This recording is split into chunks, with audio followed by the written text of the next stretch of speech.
Welcome back. We are continuing on in the content for this unit. So we are in the final unit of the year, taking a look at how can one now become involved in the political topics that we've been talking about all year. So last week we took a look at voting. Okay, so what does that process kind of look like? This week we're getting into the campaigning of elections and politics. Later in the week we are going to touch on the finance, but this is such a big topic that I didn't want to burn you guys out incredibly too much with a super long video. So we're going to actually chunk the information for this week. You're going to get 2 lectures in 1 week. So lucky you. Bear with me, and if you guys have any questions, please always feel free to reach out. So let's get right into this.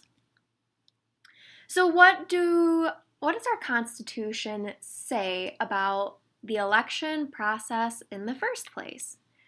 Well, for the most part, it just says that the times, places, and manner of holding elections for senators and representatives shall be prescribed in each state by the legislature thereof. But Congress may make or alter such regulations. So basically what we're seeing here is that they have created a power specifically for the states. So the states are deciding how are elections going to take place, where are elections going to take place, how long are our polling booths going to be open for? Who can work those? I mean, all of those little gritty details, those are going to be handled on a state-by-state basis. However, Congress can intervene if they need to. Typically, that's when we see issues like civil rights or voting practices that maybe are getting bad results. That's when federal government more likely is going to step in. But for the most part, states are the ones that are making all decisions, running elections. They just then report that data up the ladder, so that way we are able to declare a winner. Now, as far as our federal elections today, here's the things that have been declared that all states have to do. We have to have elections every 2 years on even numbered years, so we are in an off election season, being the year 2021. Next year, 2022, will be a midterm election. Elections must take place on the Tuesday after the first Monday in November. Okay, so if Tuesday ends up falling as the first day of the month, it's going to be that following Tuesday because it has to come after a Monday. So while this class typically focuses on a federal and national level policy, I do want to inform you guys on what is going on as far as Michigan is specific. So how do elections take place? Who's in control? What does this process even really look like?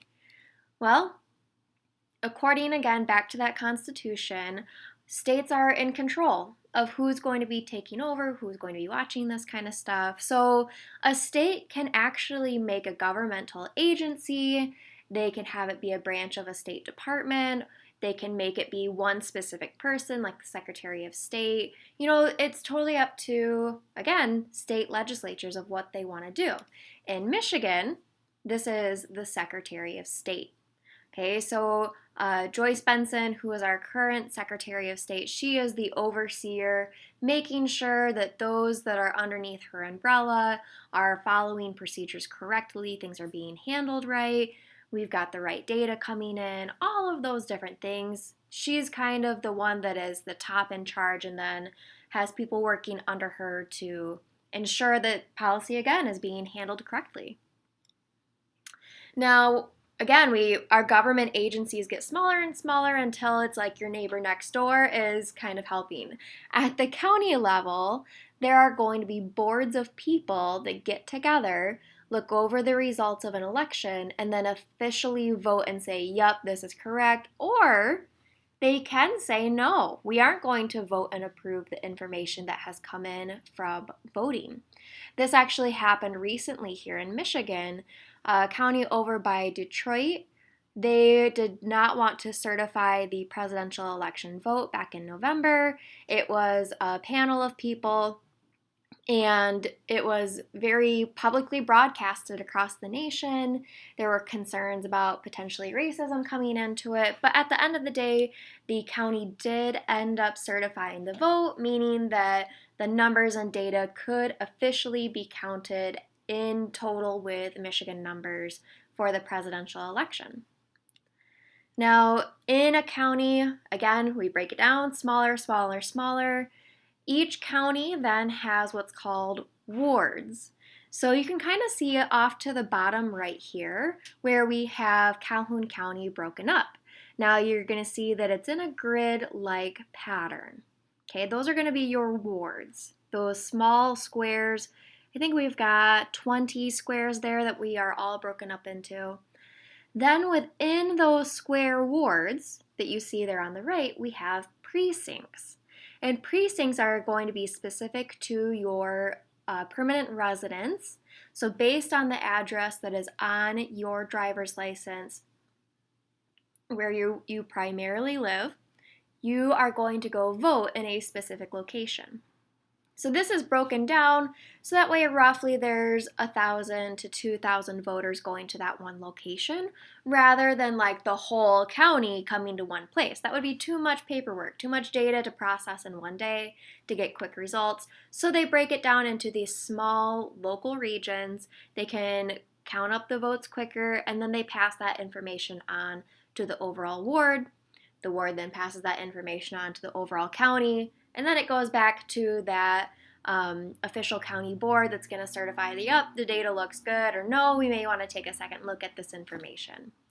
Okay, so you're going to want to make sure to go and look up, based on where you live, where would you go vote?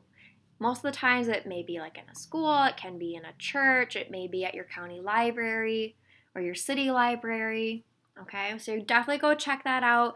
And I'm going to give you guys a link here in a minute to go find that information. Now, in Michigan and in a lot of different states, there are ways to enact legislation as a citizen. Okay, so that's one of the awesome powers of state government systems, is that it isn't just up to our legislature. Okay, citizens are able to be a part of this governmental process in a couple of ways. Our first one is through what's called an initiative. Okay, so an initiative is where you're going to go around to your community, to your local county, or even across the state. Like there's very intense regulations of like how many people in different counties you have to get signatures from to show that this is a statewide concern, not just like a Marshall, Michigan concern. So there's a lot of different procedures, but basically you have to get signatures. And then once you get that certain amount of signatures by a certain date, you're going to go turn it in. And then that proposed citizen legislation goes on the ballot as a proposal. And then everyone in the state gets to vote on that proposal. If it passes, it becomes law. If it fails, it basically is kind of like a pocket veto if nothing happens. These are pretty popular, especially more recently. We've had a couple of those happen in the last couple of years. The biggest one was 2018. We had some really big ballot initiatives or proposals go through. We had a proposal go through that legalized marijuana. We had one that was approved to restructure who is deciding the redrawing of congressional districts to try to combat gerrymandering. We also had a proposal that passed about absentee voting, that you didn't need to give a reason anymore in order to get an absentee vote, and same-day voter registration. So those were all citizen pieces that were introduced, placed on the ballot, and voted for by citizens across the state of Michigan. So really cool way to see citizens getting involved with the laws of their states. We also have what's called a referendum. If citizens do not agree with a law that has been put in place by our state legislature, or maybe an order that has come down from our governor, citizens are able to step in and say, no, we don't want this as law anymore. And that's called a referendum. Same kind of process where you have to get a certain amount of signatures, it goes on a ballot, and then people across the street or across the state are going to vote. And again, if the majority vote that they no longer want this law in place, cool, it's taken off the books, is no longer able to be followed. And then finally, we see these on ballots. These are called recalls, where same process again. You get signatures from all across the state. If you get enough signatures, it goes onto the ballot. However, this is not specific to legislation. This is person specific, where if you get enough signatures, it can go on the ballot to remove someone from office. So say that the state voted in someone as governor or as even a legislative member, a House or a Senate member, and we don't like what they're doing anymore. You can absolutely recall that person if the majority of the state no longer supports them in power. So if you would like more information about voter registration, where is my precinct for me to go vote at, what does the ballots even look like? You can get all of that information at michigan.gov/vote, or you can see some of this information more locally from Calhoun County, Michigan.gov. And that is a link that is specific for elections. So they even have information back from the presidential elections of 2020. And they're going to show you all the different types of precincts, all of the issues that were voted on. That elections.calhouncountymichigan.gov, I use that link all the time during election season because it's live information. It's going to be the first place that you get information from if you're looking for overall results. Okay? Typically, when we're waiting on election night to get results, there are going to be staffers from the overhead campaigns, like Trump staffers, Biden staffers. They are going into specific county websites on the night of to try to get information before others or before the media releases information to try to determine where are we at in the race. So it's a really cool website. It's really well set up. Highly recommend you guys go check those out. So looking at campaigning on the federal level, we're going to take a look at the presidency election cycle and then congressional, what's it like there. So as far as president, we've kind of talked about this before when we had our discussions over the executive branch, but just as a refresher, how do you become president? Well, you have to meet a certain type of qualifications. You have to be 35 years of age minimum. You have to be a U.S. born citizen. You had to have lived in the United States for at least 14 years. Now, most candidates that are running for presidency, they've been involved in politics for a really long time. They were either previous Congress members, state governor, or a lawyer. So they are very hands-on with legislation, they're very hands-on with policy, they most likely have connections already with either party allegiance, interest groups, media. They're a well-known name at this point in the game. Okay, so the process for becoming or running for president, that starts super early. Like people right now are probably already gearing up to consider stating, I'm going to run for president in 2024. Yeah, that's 3 years away, but people are already planning for that kind of stuff. It's a long time in the making. This is what we call the invisible primary, when we're starting 2-3 years in advance. The invisible primary is basically where you're going out. You are putting your face out there for people. You are going and talking to media. You're making a stance on issues. Someone who I know has been really into this invisible primary stuff more recently is Andrew Yang. I see a lot of his stuff on Twitter for some reason, and he's already kind of making that name for himself, where he's talking about issues that are important to him, he's taking hard stances, and he's making a name for himself out in the world. So that way, when other people start to come into the race, we already have a recognizable name. Okay, so it's all about getting data, speaking out on the issues, making a name for yourself. Now, as we get into seeing people starting to enter the race and making the statements of, oh, hey, I'm running for president now, it's always interesting to see the incumbent advantage phenomena.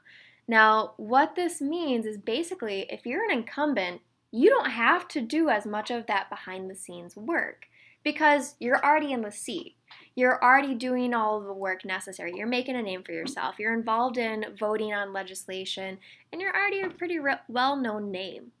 as well as you already have an allegiance to a party, most likely at this point. So incumbents, they are already a step ahead. They've already got their toes in the water before anyone else, but they're doing work already at this point. So after this, as we start to get into primary election season, this is starting a year before our general election is going to happen. So a year ahead, we're going to start seeing this in probably 2023, really, is when we're going to start seeing these primary election. You're going to see names out in yards. You're going to hear about potential debates between the parties happening on media sites. Now, when it comes to primary elections, the actual process, when you go in and you vote, there are going to be 3 different types of ballots that are options depending on a state that you live in. Okay, so again, closed, open, or split, this is all depending on which state you live in. A closed primary means that you had to state what party you are voting in favor of back when you registered to become a voter. Okay, so this could be months in advance, years in advance. When you register to vote, you would have to go in and say, I want to make sure I'm voting for Democrats. I want to make sure I'm voting for Republicans. Okay, that's what a closed primary is.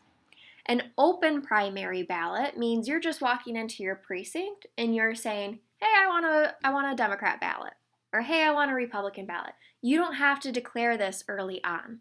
You can declare when you walk through the doors which series of people you want to vote for, and then the lady at the desk, they'll hand you which ballot you say.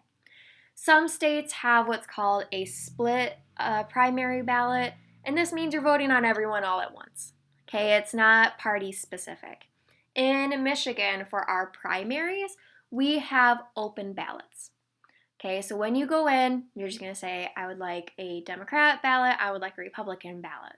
And they're going to hand you whatever ballot is specific to what you've asked. And then on that piece of paper, you're only going to see candidates that are of the party that you asked for. Okay, you're not going to see the other party candidates. You're only voting for the list of people that you've asked for. After our primary elections, we're going to see caucuses. Okay, now Iowa is the first state to gather any of this data.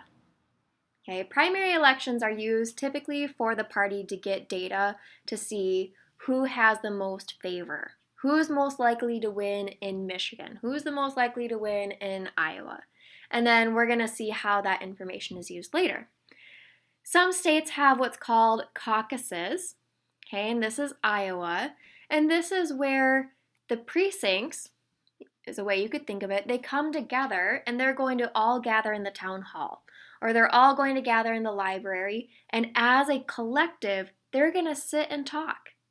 Okay, so it's not just like hidden information where you don't tell anyone what you vote for. You're going in and you're saying, hey, I like this person. I think everyone else should vote for this person. It is a conversation amongst the people living in your region. And then you raise your hand at the end and say, I want to vote for this person. They're going to see who wants to vote for the other person. And typically on this day, you're going to see those presidential candidates really on the ground, potentially making speeches, really trying to make that last-ditch effort to get people talking about them. Okay, so like I said, citizens, they meet in one place. They're going to discuss it together. They're going to hear the speeches, and then they're going to vote as a collective. So you're not voting as an individual. It's more like you're voting as a collective. Now, New Hampshire, they're a little different as well. They aren't quite like a primary ballot. They are more town hall style, and that is where the candidates are coming in to these different cities throughout the state, and they're making, again, those speeches to say, vote for me, here's the issues I want to touch on, here's the things I can do for you, and it's a chance for the citizens of that state to also ask questions in the moment. Okay, it's very common to hear New Hampshire citizens say, I don't think I'm going to vote for that guy, I only met him once. And that's like a normal thing because that's how hands-on the state is with presidential candidates. Okay. Now, a date that is always important or a day to remember is called Super Tuesday. This is when most states are holding their primaries, and it's all going to be on the same day. Holding a primary as a state is really important, especially if you're one of the front runners. So, if you're one of the states that are holding these elections earlier and earlier and earlier in the year, because you're going to get more focus from candidates, you're also going to get more media attention. And that's just good for the state because then maybe you have better tourism down the road. You have more people coming into your state and needing hotels if they're working for big media companies, or, it just increases the economy. So we're seeing more and more recently states are trying to get on board with this Super Tuesday day and try to gain momentum, gain attention for their state. Now, presidents or candidates who are trying to run for presidency, they're typically going to focus on those battle state grounds. So, states that are flip flopping back and forth every election cycle, or states that are really close to being flipped. Basically, states that have a large number of electors and are close to being flipped back and forth. That's where campaigns are really going to be focused on. After primaries have occurred, or your caucuses like Iowa, next is going to be a party national convention. At the party national convention, parties are going to look at the data from the state, and then a collective from all the different states are going to come forward and say, hey, from Michigan, we want to support this candidate. Or from Ohio, we want to come and say we support this candidate. And by gathering this data, gathering this information, the party is going to decide, oh, this person looks like they are the most electable based on what our states are saying. We're going to place this person as the front runner, and that's who we choose to run as the person running for, Republican candidate for president. Okay, so that's where they're gathering that data. And a lot of times, more recently, national party conventions have more turned into a celebration, a way for speakers to come out and talk to those of the same ideology, and celebrating the party continuing on. At a national party convention, we have what's called delegates and superdelegates. Now, delegates are just people who have been selected by the party back in the home state. So, the Michigan Republican Party would choose 3 people to go and speak who they would like on the ballot. And that's for every state across the nation. We have these delegates, much like the electoral system, if you want to think of it that way. But then we also have what's called superdelegates. And this is tied in with the idea of elite democracy. So, thinking back to Unit 1 of this course, superdelegates have extra power, extra sway, and they are not aligned to a state at all. So, they don't have to vote on behalf of Michigan, they are just voting on behalf of themselves. Superdelegates are typically your very long standing members or the most influential members within the party. The intention of a superdelegate is if they don't trust the process has been carried out correctly, or that the delegates from across the states have potentially supported the wrong person who is not going to lead the party right when it comes to the general election, they're able to come in and sway the vote because their vote has more power, and it's a way for them to fix the person who potentially could be on the ballot if, again, they don't agree with it. This came into place in the 1980s and 1970s after Jimmy Carter was elected to be put onto the ballot for the Democrat Party, and the party didn't agree with this. The party didn't want Carter to be on the ballot because they didn't think he was going to win. And so they changed the rules, and that's where we now have those superdelegates in place to where if the leaders of the party don't agree, they can kind of sway the vote there to get someone in there who they think is more electable. After we have our people from the parties selected, they are now in that last couple of months of running for the vote. We have our national ballot, and this is our public vote. This is your citizen-wide ballot that is happening on the 2nd November, or the first Tuesday of November for your election years. Once that public data has been gathered and sent up the ladder, we then have our electoral college, where they are going to be getting together, voting most likely in private, and then sending that ballot information into Congress. Congress then gets together, counts the ballot, and officially says, this is the winner of the race. So you guys are going to hit pause real quick, and you're going to go watch this video. This is covering the conventions. What is the purpose of them? What do they look like?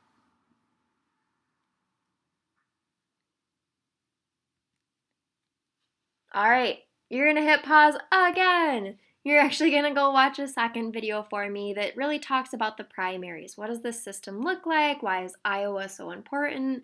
And why are states racing against each other to be the first state to get data and information? Come back when you are done.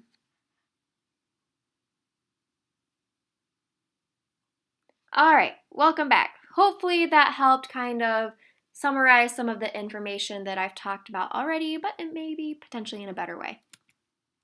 So let's get into the last bit of our lecture here today, which is our congressional elections. Okay, so every 2 years, all House seats and 1/3 of Senate seats are going to be up for our re-election. Elections are held during presidential election years and in between presidential election years, and these are called our midterm elections. Typically, midterm elections have low voter turnout. If you remember thinking back to voting information, we typically only see 15 to 30% of registered voters even going and voting for our midterm elections, which is interesting to me because you would want to vote and have a say in who's in the House and Senate representing your ideas, because legislation is going to impact you so much more, most likely, and on a more local level than just the one person who's in power of the presidency.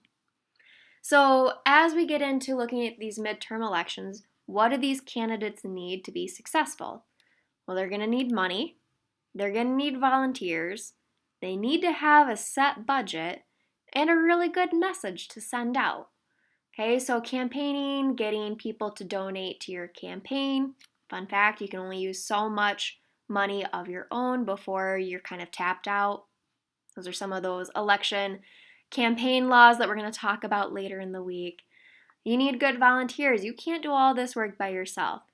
Especially, it's so much more like social media engagement, on the ground going door to door engagement, having money, knowing how are you going to use your money. That budget is really important. You don't want to get to, still being 6 months out in advance from a election taking place and all of a sudden you're out of money. Well, now your name, your message, it's going to disappear and everyone else is going to keep going. And then thinking, what message do you want to have go out? What is your representation to the public? What are you going to do for people? What's your big thing? What is your morals or some of those core values that you want people to get behind? Again, we kind of talked about that incumbent advantage before, but incumbents, the people who are already in that seat, they do have a much greater advantage. Actually, 95% of the time, especially for House seats, the incumbent is going to win. And that's because they have a recognizable name. They have history, so they can stand up there and say, hey guys, look, I voted on these issues. You've already seen me prove my word. That's really important to voters. They have connections with political action committees. These are groups of interest groups who are coming together and they're going to donate to different campaigns for people that support what their interest group is about. And they already have a party allegiance. Again, it goes back to what is the history? Does the party support them? The party already knows that they are voting a certain way, so of course they're going to back them. They may help make those connections for fundraising. They may get more of their volunteers out there. Again, that party allegiance and loyalty is a big piece of campaigning right now. So once you've decided you want to run, what do you need to do? Well, you need to get staffers. Okay, those are your volunteers or even people that you're paying. These are the people who are going to help spread the message and help make those connections on your behalf. You're one person. You can't connect with an entire state. It's impossible. So you need to have people out there who are saying, hey, have you heard about this guy? Hey, what's your interest in politics? Oh, let's talk about so-and-so's strategy. These are really important on-the-ground grassroots people. Most of the time, your staffers have graduated from college with a political science degree. So if you're thinking about, I want to go to college, I want to be a part of government and politics still, this is something that really interests me, this is potentially a career that you could make, is connecting with different campaigns and helping them get off the ground. As a staffer, or the type of people that you'll need as staffers, you need a campaign manager, because again, you're one person, you're busy. You can't wrangle everyone that's helping you. You need a manager who's going to be able to give people jobs, kind of create the agenda for the day or the month. You need to have someone who's good at communication, so they're contacting radio stations, news channels, social media, all of that. Someone who's good with money. Are they watching your budget, making sure that you're still getting money coming in, what's being used as money going out is appropriate? Your volunteer organizers, these are all such nitty-gritty details, but they're so important to being organized and having that clear message going out to voters. Now, these people also will help gather data. They're going to go out door to door. Do you support this person? Why not? And then that data will come back to you as the candidate where you can see, oh, Marshall, Michigan, they really don't like grape tomatoes. I guess I shouldn't focus on how much I'm going to talk about grape tomatoes. Instead, maybe I should talk about apples, right? So focusing on what regions are worried about what topics, have they supported your party in the past? All of that data and information is going to help you share that message even more. Most campaign strategies follow a 3-stage approach where you're going to introduce yourself to the community. Who am I? What is my background? What are my interests? You're going to talk about the issues then. How do I feel about federal taxes? How do I feel about this party? How do I feel about water and environment issues, right? That's where you're going to talk about the issues. What is your stance? And then finally, you're going to say, here's why you shouldn't vote for the other candidate. Okay, that's called the attack. Typically, we see the attack happening in debates. This could be televised, this could be over radio, but a debate is typically going to happen against your opponent as the election nears, where you two will get up on stage, talk about the issues, challenge each other on their stances, really questioning, why do you feel that way? Are you sure that's the right way? Again, just trying to make yourself look better and get your voice and your face out there for the public. This is typically going to be the best strategy for the underdog because they have nothing to lose at this point. Whereas the incumbent, they have everything to lose. They could be voted out of office. So typically, incumbents are not super excited for debates that are taking place. Most likely, they aren't going to engage with them or approve to do a town hall style. We see more recently that we have national debates happening on major news networks that are then airing them. Okay, but debates are typically best for your underdog, trying to get up, again, share their image, share their voice. So that's all I have for you guys for today. Later this week, we will get into more of the finances, the laws behind how are you allowed to use money, how are citizens allowed to use money, and all of those different topics. So if you have any questions, please reach out. Please ask. I am more than happy to help.